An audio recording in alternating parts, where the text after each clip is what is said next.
Luke, congratulations. You don't do things easy here at Alexandra Palace. What are the emotions like after the thriller? I don't usually do anything easy, to be honest. My emotions are quite high at the moment. I feel like, what a game of darts to be involved in. I watched last night, Johnny and Michael, and thought, wow, how could you ever top that? But I don't think we did top it, but we got close, and that was starting drama. I think the World Championships are starting to set alight a little bit now. People are starting to turn up and play well, and yeah, my emotions are quite high. I'm over the moon, to be honest. 2-0 down, we saw you walking off the stage in the second break. Were you shaking your head how you were 2-0 down? Not in a way where, I can't believe I'm 2-0 down. It's more the fact of I'm playing well. How am I? I don't want to be 2-0 down, but Chris is a fantastic player, such a good player. Honestly, he's one of the best scorers in the world, and he put me under pressure the whole time there. And when I blew that, I can't remember which one it was, maybe the second or third set, or whatever it was. I thought, I've just given the ammunition to blow me away here, and I'm just so happy with the resilience I showed to come back into that game there, and claw it back to get 3-0, and then let's see what happens. And I was just over the moon that I was the one that got the job done in the end. What's the preparation been like? Obviously, you went by to this round due to unfortunate circumstances. What's it like? Because obviously you're here, getting ready to go, getting ready for that match, and then to be told it's off. And I know you like to play a lot, so coming into this one a little bit undercooked as well, maybe. Yeah, it's an unfortunate circumstance. It was strange because when I went home after my game against Roby, I spent Christmas and it felt like I was at the tournament. It didn't feel like I was still in. It was strange, and then I come back a couple of days before, and I prepared myself to play Jizzy, and unfortunately what happened, he tested positive, so it was unfortunate that, because it probably would have been quite close to a game like that. And I love Jizzy to bits, we're really good friends, and I didn't want the things to happen like it did, but fair play to him for coming out and being honest about it. And unfortunately for him, he had to have a bye, but for me it was a good opportunity for me to get to the quarter-final. You say it's no time for you to kick on. Quarter-finals before. What can you take and what have you learned from that? Are you ready to take that next step? We heard you on Sky talking about the Premier League, and are you ready for the Premier League?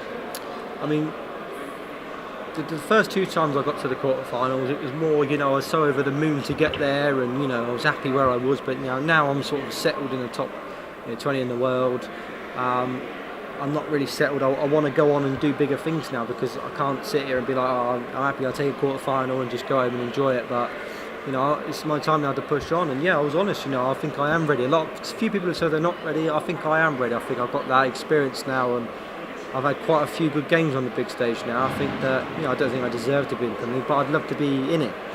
So but if I play really well again and keep pushing, I'll give the selectors no choice to put me in. But I do think I'm ready to mix it with the best. I think big scorers suit me well. I can match them and stuff. So it'd be interesting to see how well I'll do, but that'll all come down to whether they pick me. But I've got to sort of put my name in the hat as well myself. 3 games, being world champion. You dreaming yet? I mean, it sounds easy, doesn't it? 3 games to win, but you never dream until you're probably in the final, to be honest, because it's 2 very, very tough games to get there. But you dream of before you even come here.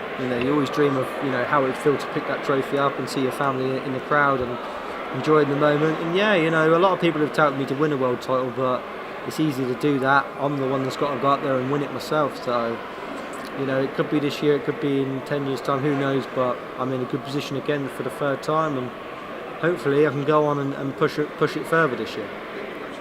Thank you for it, cheers. Well done, great win, another quarter-final. How have you changed mentally between the first 2 quarter-finals and now? I think it's growing up and more experience and stuff, as the years have gone on.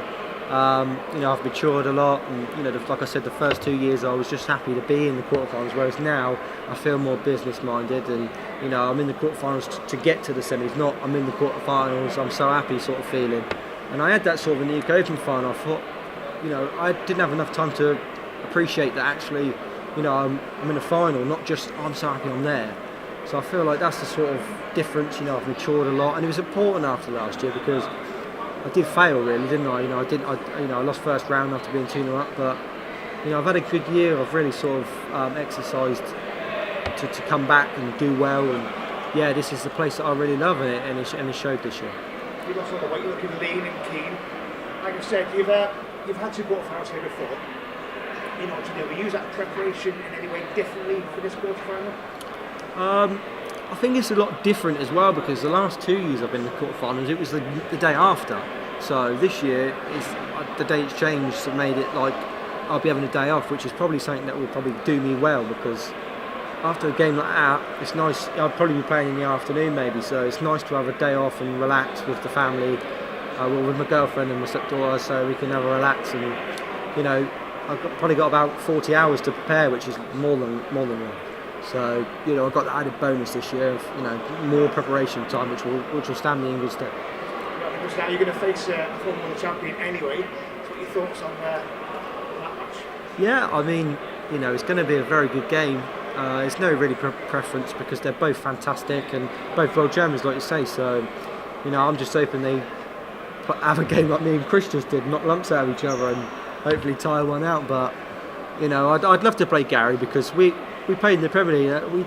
His touted as a good game, and it just didn't work out that way. I think if we was to both hit the heights, we'd have a fantastic game. But I'd love to play Gary because he's a hero of mine. But if I play Rob, it's still one of them games I've got good experiences from 2 or 3 years ago when I beat him in the last 16. Well, predicted you to win a major next year too. So wish you all the very best. Thank you very much. Cheers.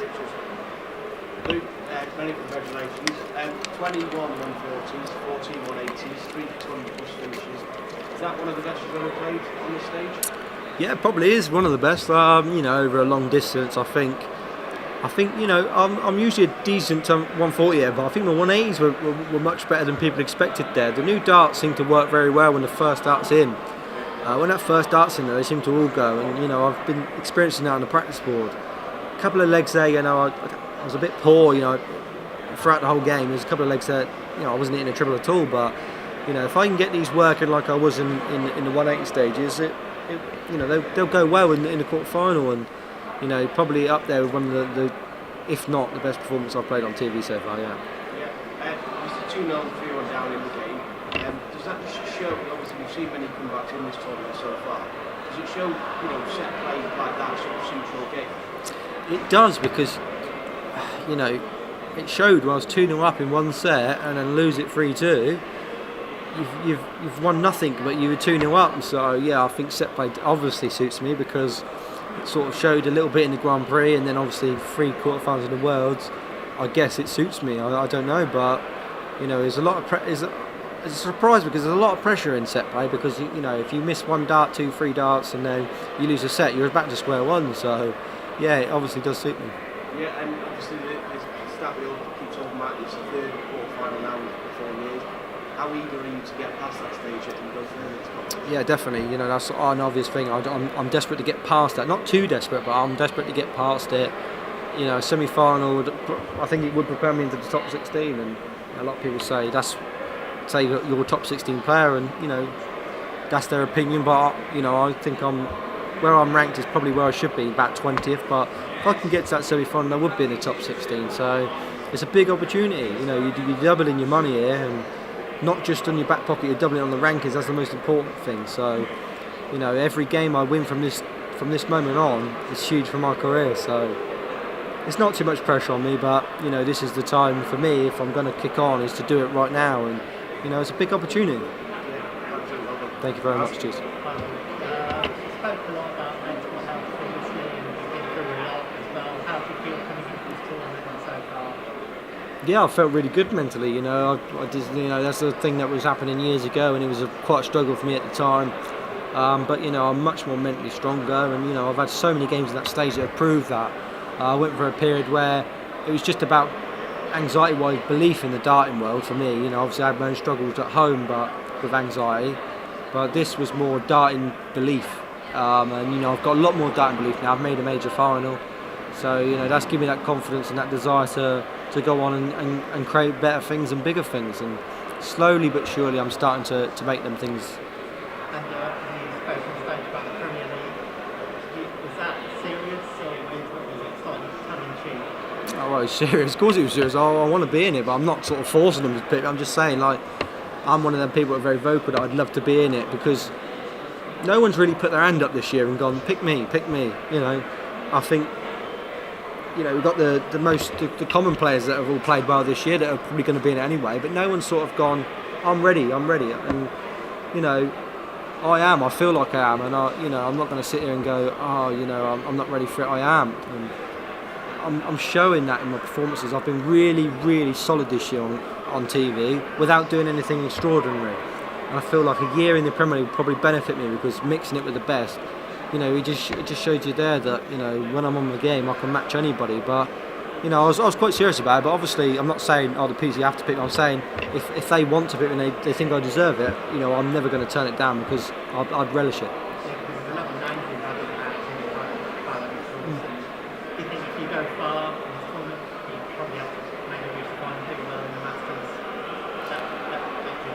I mean, last year the Masters thing was a split decision thing. That doesn't mean they're going to do it this year. But like I said, I'm not really saying that I deserve it. I should be in it. I'm just saying I'm happy. I was just sort of saying I'd love to be in it. And whoever gets picked is for the right reasons of TV rights and in the PDC's best interest. So if I wasn't in it, I wouldn't be disappointed because nothing says I deserve that. I was just saying I'd love put me in it. I'd love to play in it because I'd relish it.